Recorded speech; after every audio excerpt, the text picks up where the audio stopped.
Everybody has their own activities that help them wind down after a stressful day. For your grandpa, it was probably going out to the bar, getting hammered, and smoking a couple cigarettes to sober up before driving home.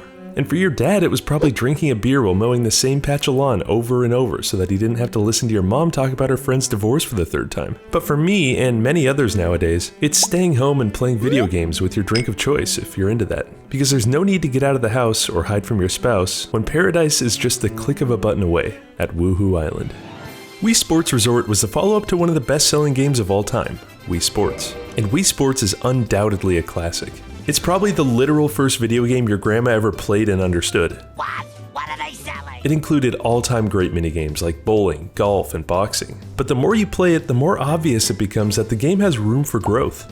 The motion technology wasn't quite dialed in, and the aesthetic is minimalist to say the least. And don't get me wrong, Wii Sports is an amazing game, but the interface and game options definitely fit the mold for a first game released on a brand new console. But luckily for us, Nintendo understood that they had struck a goldmine, and used the next few years to build on this concept, which ultimately led to the release of Wii Sports Resort. And boy did they deliver. The motion controls were improved with an attachment called the Motion Plus, which finally let you use the Wii the way it really should have worked for only $20 extra per controller. And to help soften the blow, Nintendo even bundled Wii Sports Resort with a Motion Plus for $50, which was the same going price of all other Wii games. And then they even started releasing Wiimotes with the Motion Plus built into the normal controller design. But even with these substantial physical improvements, the real upgrade in Wii Sports Resort over its predecessors were the visuals, aesthetic, and game options.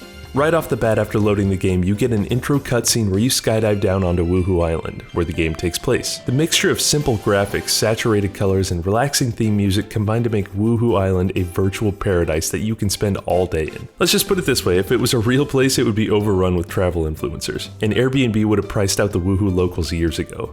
With a vast new collection of new and improved minigames ranging from good to great, there's one minigame that stands out from the rest: canoeing. Canoeing stands out uniquely from the rest of the pack as maybe being one of the worst minigames Nintendo has ever made. That game sucks, but the best in my book is Island Flyover. Strap on your seatbelt and prepare yourself for a serene journey through the air. Island Flyover brings a unique angle to being able to interact with Woohoo Island where the game as a whole takes place. With just enough controls to make it both simple to fly around casually and challenging to navigate through tight corridors, this game plays with an incredible balance between harmony and adventure. And with 80 different landmarks to find, 3 different times a day to fly during, and hundreds of balloons to pop, the replayability of this game is through the roof. You can fly above the town and spectate all of the courts, stadiums, and locations for other playable minigame options, which shatters any disconnection you might have had and makes Woohoo Island feel like a real place. Now when you're playing a game of pickup basketball, you're not just at some random court, you're right here. But more than just being a cool bridge game, the game designers went above and beyond in the level of detail within the explorable setting. Once you collect 70 landmarks, the blimp flying over the island now has your face on it. And after collecting all 80, this empty private island now has a small house on it, and upon further inspection, it's your house and your island. But this is just scraping the surface on what you can find. When you fly by the candle, which is the island's lighthouse, you can hear some staticky beeping. This actually translates to a conversation being had in Morse code. If you fly by this house in town, you can hear somebody playing Super Mario Bros. On an NES inside. And if you crash your plane into the house, you'll hear that Mario just lost a life in the game.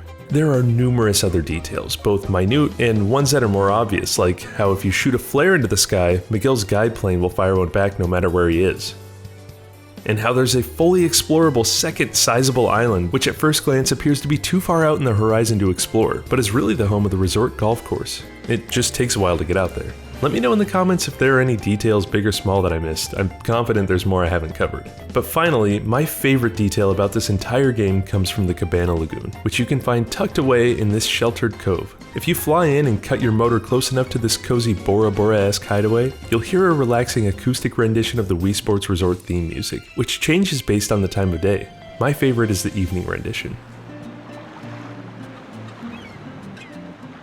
Okay, so now for the bad. In my opinion, there's just one major flaw this game has: the criminally short 5-minute time limit. And it actually makes sense why they added this. The challenge of the game is to find all 80 landmarks, and the 5-minute timer adds a layer of difficulty. In order to grab all the landmarks from the Golf Island, it might take a few different sessions because it takes a while to get out there. And with all the unique and obscure landmarks to be discovered, you have to restart over and over and over, which makes you learn the island instead of wandering through it aimlessly, which isn't really a bad thing. So I get why the timer is there, but if I could make one update, it would be adding an option to unlock a version of the game that has no time limit after you've found all 80 landmarks, or at least a version with like a 15-minute time limit.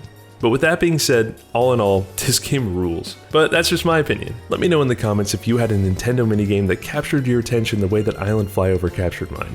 But anyways, that's all I had to say today, so as always, thanks for watching, and I'll see you in the next one.